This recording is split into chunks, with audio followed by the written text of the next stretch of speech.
The pressure you carry is very real.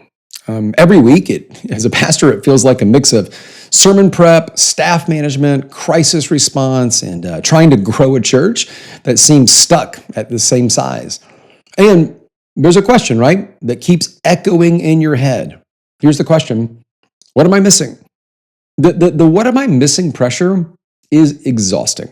It leaves you wondering if your best ministry days are already behind you. I've coached countless pastors who feel that same weight. And the common assumption is that if you just pushed harder, if you could just launch that one more program or preach that one more killer series, that things would turn around. It's like the silver bullet, right? That we're all proverbially looking for, but we're never going to find.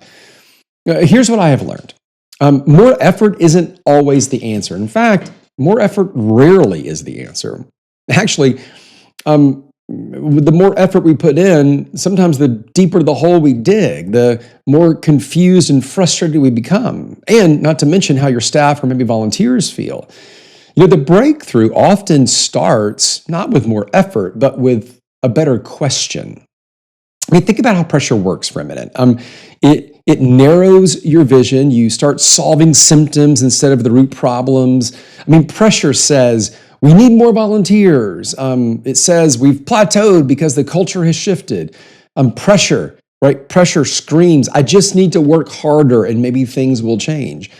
But what if those aren't the right starting points? What if the voice that pressure or the statement that pressure is screaming isn't the right place to begin? What if the real problem isn't that you lack answers? It's that you're not asking the right questions. Nearly every time I've seen a pastor break through a barrier, leadership barrier, a growth barrier, whatever it may be, it started with a reframed question.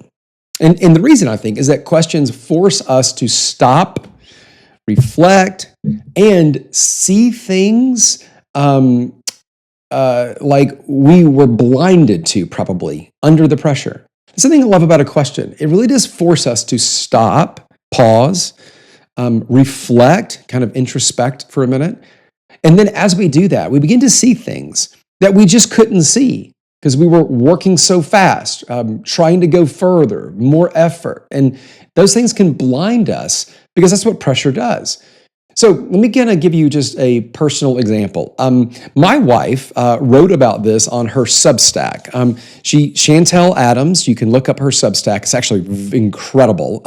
She writes for women primarily, mission-driven women. But I read it, obviously, her husband, I read it every time. It's fantastic content. And she wrote about this after investing in our family and in ministry with me, and then she launched and led a nonprofit for about 8 years, but it's been over now for a while. And then she and I even ran a coffee shop. She was technically the leader of it, right? So she ran a coffee shop.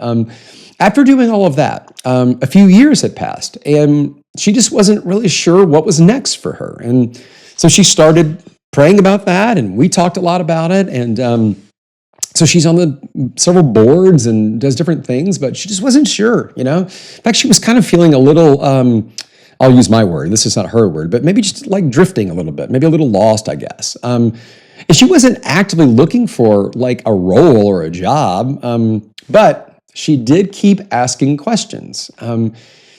Things like, and this is straight from her Substack, from her writing, what am I really called to build in this season? Where can my passions in my community, where can my passions my community's needs, where do those overlap? What would it look like to create belonging where I live? And those are deep questions, but she's a deep thinker. And then after those questions, as she began wrestling with some of those answers, a simple conversation happened. She reached out to a friend who recently launched a local nonprofit foundation and asked, hey, do you need any help? And she wasn't even thinking job help. I think she was just thinking, I've got a little more time right now. Our children are older. They don't need us as much. Can I help? And that one question led to a really brand new opportunity that aligned perfectly with who God made her to be and all the experiences that God has given her. And so, kind of here's the quick principle from that. The right questions is really what unlocked clarity and opportunity and direction. As my wife says all the time, God doesn't waste anything. God doesn't waste your experiences, your passions, or even your pressures. So sometimes He just needs your willingness to ask.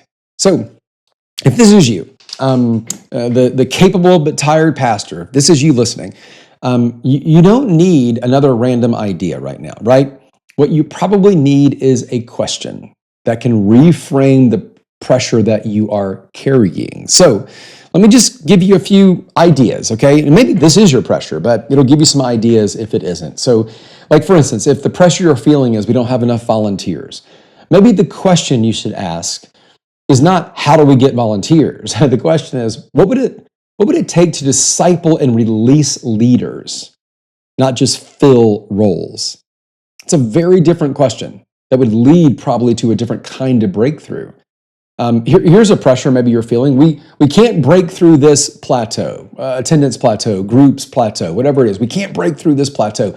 What if the question you should ask is, what part of our ministry model is keeping us stuck?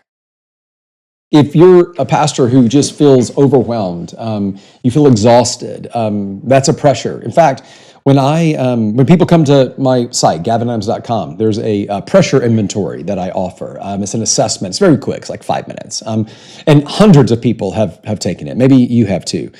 I was just talking with my wife about this a day or two ago. It's amazing when I look at the responses and the answers. There are 7 core pressures. There are 7 deadly pressures that every pastor faces. And we all feel all of them on some level. But emotional pressure and spiritual pressure. Emotional, spiritual pressure seems to always be the number one pressure that pastors are feeling. And I get it. Being a pastor is exhausting. I've led a church for over 13 years, and I've been in ministry now for 20. I totally get it. If you feel exhausted and overwhelmed, maybe the pressure needs a question. Maybe the question you should ask is, who do I need to invite into leadership with me? And I don't ask that like, self-servingly. I mean, a lot of pastors have invited me into this conversation, and I think it's helped, but it doesn't have to be me. Invite somebody into your leadership conversation. Invite somebody in it with you, a core volunteer, an elder. Give away more leadership, but invite somebody to speak into it with you. I mean, do you kind of see that shift, right? Like, instead of pressure driving panic, questions can create clarity. That's the beauty of great questions. Like, instead of assuming, failure, you can uncover opportunity. I mean, think about Jesus' ministry really quick, right? I mean, he didn't just drop answers on people, and boy, he could have, right? But what did he do? He asked questions. Who do you say that I am? Do you want to get well? Why are you afraid? I mean, why did he do that? Well, because questions unlock reflection and ownership, and eventually they unlock transformation. And the same is true for you in your pastoral leadership. I mean, I worked with a pastor recently who felt the pressure of declining attendance. And of course, like everybody, his instinct was to launch a new program, like that Silver Bullet program, right? But instead, we reframed the pressure as a question. Why are people disengaging? And that question led us to much deeper discovery. And what we discovered is that their discipleship pathway was very unclear. So people were falling out between steps, and then of course not re-engaging, because if you fall away, you don't typically come back. So fixing that, not adding another service, began to kind of reignite engagement and growth. So here's what I would love for you to think about this week. Just a couple of quick things, 2 things. One, write down the top 3 pressures that you feel in ministry right now. Just take some time this week, sit down for a minute, think about it, write down the top 3 or maybe 2 pressures that you are feeling this week. And don't even edit them, just name them. Nobody's going to see this but you. And then for each one of those pressures, how could you turn it into a question?